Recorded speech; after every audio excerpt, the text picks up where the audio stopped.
কাশ্মীরের ঘটনায় বড় সংঘাত তথা যুদ্ধে জড়িয়ে পড়তে পারে ভারত পাকিস্তান।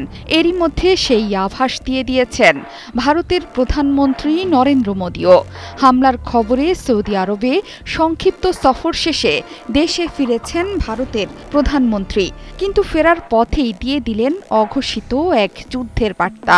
রিয়াদে যাওয়ার সময় পাকিস্তানের আকাশসীমা ব্যবহার করলেও দেশে ফিরেছেন ঘুরপথে, অর্থাৎ ফেরার পথে স্পষ্টই পাকিস্তানের আকাশসীমা ব্যবহার করেননি নরেন্দ্র মোদী।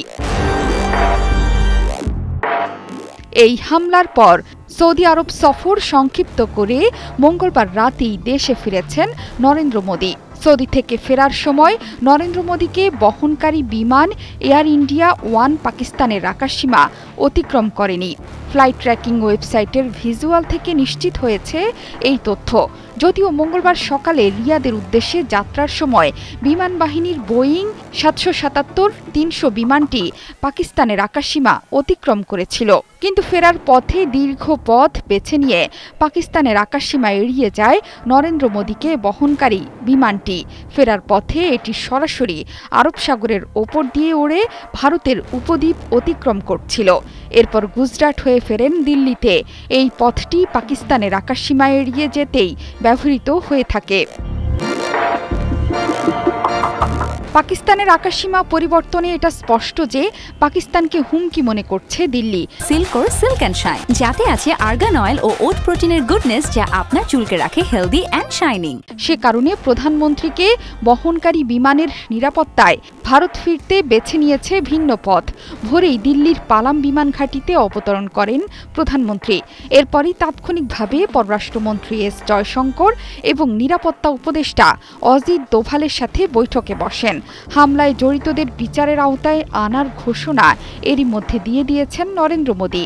এক্সে দেয়া বার্তায় তিনি লিখেছেন, সন্ত্রাসবাদের বিরুদ্ধে লড়াইয়ের জন্য ভারতের সংকল্প অটুট এবং এটা আরও শক্তিশালী হবে বলে পরোক্ষভাবে পাকিস্তানকেই হুমকি দিয়ে দিয়েছেন নরেন্দ্র মোদী। পাকিস্তানকে সবসময় সন্ত্রাসবাদী রাষ্ট্র হিসেবে চিহ্নিত করে উদ্বেগ জানিয়ে আসছে ভারত।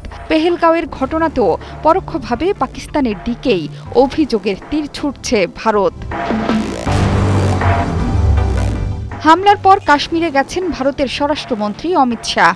শ্রীনগরে গিয়ে নিরাপত্তা পরিস্থিতি পর্যালোচনায় সংশ্লিষ্ট ব্যক্তিদের সঙ্গে বৈঠক করেছেন তিনি। হামলার পর ঘটনাস্থল পেহেলগাঁওতে সেনাবাহিনী ও পুলিশ সদস্যদের মোতায়েন করা হয়েছে। হামলার দায় স্বীকার করেছে কাশ্মীর রেজিস্ট্যান্স নামের একটি সশস্ত্র গোষ্ঠী। এই হামলার নিন্দা জানিয়েছেন যুক্তরাষ্ট্রের প্রেসিডেন্ট ডোনাল্ড ট্রাম্প ও রাশিয়ার প্রেসিডেন্ট ভ্লাদিমির পুতিন। পেহেলগাঁওয়ের ঘটনার নিন্দা এবং নিহতদের পরিবারের প্রতি সমবেদনা জানিয়ে নরেন্দ্র মোদীকে টেলিফোন করেছেন মার্কিন প্রেসিডেন্ট ডোনাল্ড ট্রাম্প। বর্তমানে ভারত সফর করছেন মার্কিন ভাইস প্রেসিডেন্ট জেডি ভ্যান্স। কাশ্মীরে ভারত অংশে 1990-এর দশক থেকে সশস্ত্র গোষ্ঠীর হামলায় বহু হতাহতের ঘটনা ঘটেছে।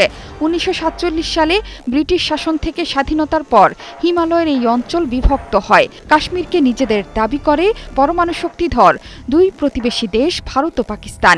এ নিয়ে দেশ দুটি বিগত কয়েক দশকে দুটো পূর্ণাঙ্গ যুদ্ধ এবং একটি সীমিত সংঘাতে জড়িয়েছে। বর্তমানে প্রায় 5 লাখ ভারতীয় সেনা সদস্য স্থায়ীভাবে কাশ্মীরে মোতায়েন আছে।